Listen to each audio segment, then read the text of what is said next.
Yesus pergi ke Yerusalem untuk hari raya Pondok Daun secara diam-diam. Namun orang Yahudi terus mencari dia di pesta itu. Ada yang mengatakan dia orang baik, ada juga yang mengatakan dia menyesatkan rakyat. Kisah ini kita boleh baca dalam keseluruhan Yohanes pasal 7. Waktu pesta itu berlangsung, Yesus pun masuk ke Bait Allah untuk mengajar, dan banyak orang Yahudi heran akan pengetahuan dari perkataan Yesus.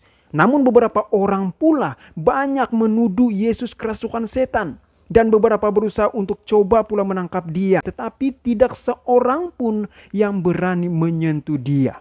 Waktu itu ada seseorang yang bernama Nikodemus untuk membela Yesus dan berkata, "Apakah hukum Taurat kita menghukum seseorang sebelum ia didengar dan sebelum orang mengetahui apa yang telah dibuatnya?" Sampailah malam hari, maka pesta Pondok Daun itu pun selesai. Para imam dan rabi di Yerusalem jelas telah dikalahkan dalam rencana mereka menangkap Yesus. Lalu mereka pulang ke rumah masing-masing. Tetapi Yesus pergi ke Bukit Zaitun. Berilah kepada Tuhan kemuliaan namanya. Sujudlah kepada Tuhan dengan berhiaskan kekudusan.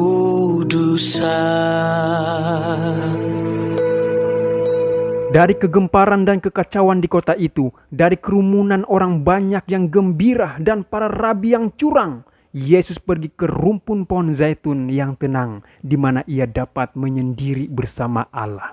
Tetapi pagi-pagi buta ia kembali ke Ka'bah, sementara orang-orang berkerumun sekelilingnya.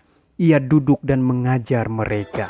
Pagi-pagi benar, ia berada lagi di Bait Allah, dan seluruh rakyat datang kepadanya. Ia duduk dan mengajar mereka. Tidak lama kemudian sedang Tuhan Yesus mengajar, ia pun terganggu karena serombongan orang Farisi dan ahli Taurat menghampiri dia dengan menyeret seorang wanita yang sangat ketakutan. Mereka menempatkan perempuan itu di tengah-tengah. Mereka dengan pura-pura menghormati Yesus sambil berkata, "Rabi, perempuan ini tertangkap basah ketika ia sedang berbuat zina. Musa dalam hukum Taurat memerintahkan kita untuk melempari perempuan-perempuan yang demikian. Apakah pendapatmu tentang hal itu?" Rasa penghormatan mereka yang pura-pura menyelubungi rencana jahat yang terpendam dalam hati mereka untuk membinasakan Yesus. Tidak cukup dengan kekalahan yang mereka sudah rasakan waktu pesta Pondok Daun. Mereka terus saja berencana untuk menggunakan kesempatan ini untuk menyalahkan Yesus, untuk menjerat Yesus. Apapun keputusan yang Yesus ambil, mereka akan mendapat alasan untuk menuduh dia. Karena seandainya Yesus membebaskan wanita itu, Yesus akan dituduh menghina hukum Musa. Namun seandainya Yesus mengatakan wanita itu patut dibunuh, maka Yesus akan dituduh di hadapan pejabat Roma telah mengambil alih kekuasaan yang hanya dimiliki mereka. Yohanes 8 ayat 6. Mereka mengatakan hal itu untuk mencobai dia, supaya mereka memperoleh sesuatu untuk menyalahkannya. Tetapi Yesus membungkuk lalu menulis dengan jarinya di tanah. Juru selamat membaca setiap hati dan mengetahui tabiat dan sejarah hidup setiap orang di hadapannya. Tanpa memberikan tanda bahwa ia telah mendengar pertanyaan mereka, ia pun membungkuk sambil menatap tanah. Mulailah ia menulis di tanah. Para penuduh itu tidak sabar lagi melihat Yesus berlambat-lambat dan tampaknya bersikap acuh tak acuh. Mereka pun mendekati Yesus sambil mendesakkan persoalan itu agar mendapat perhatiannya.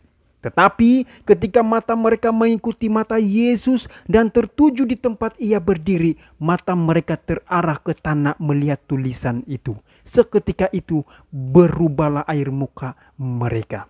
Orang banyak yang menonton melihat perubahan air muka yang tiba-tiba itu dan mendesak maju hendak mengetahui apa yang sedang mereka perhatikan dengan perasaan heran dan malu. Sambil berdiri dan menatap tua-tua yang berencana jahat itu, Yesus pun berkata, "Barang siapa di antara kamu tidak berdosa, hendaklah ia yang pertama melemparkan batu kepada perempuan itu."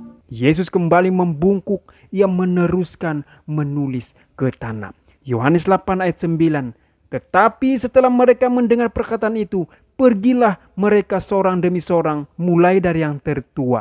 Akhirnya tinggallah Yesus seorang diri dengan perempuan itu yang tetap di tempatnya. Saudara dan saudari, Tuhan Yesus sangat luar biasa. Dia sendiri tidak menghina hukum Musa atau melanggar kekuasaan Roma. Para penuduh itu kalah. Jubah kekudusan yang munafik itu dirobek dari tubuh mereka. Mereka berdiri dengan rasa bersalah dan terhukum. Mereka gemetar ketakutan kalau kejahatan yang tersembunyi dalam kehidupan mereka dinyatakan di hadapan khalayak ramai. Maka dengan kepala tertunduk dan mata yang sayu, satu persatu mereka beringsut meninggalkan wanita bersama Yesus yang penuh belas kasihan. Ketika Yesus berkata, barang siapa di antara kamu tidak berdosa, hendaklah ia yang pertama melemparkan batu kepada perempuan itu.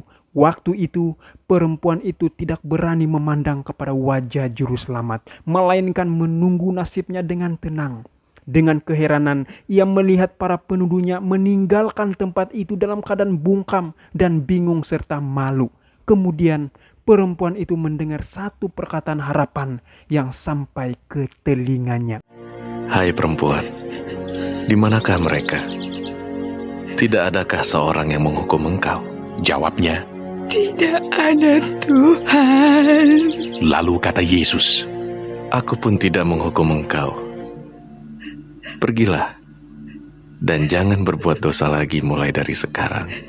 Perempuan itu tersungkur di kaki Yesus sambil terseduh-seduh karena kasihnya yang penuh rasa terima kasih, dan dengan air mata sedih mengakui dosa-dosanya. Jadi pertanyaan, apa yang Yesus tuliskan di tanah? Yang Yesus tulis adalah terurai di hadapan mereka dosa-dosa rahasia dalam kehidupan mereka sendiri. Tuhan Yesus Maha Tahu, Dia imam besar kita. Para penuduh itu kalah dan merasa malu.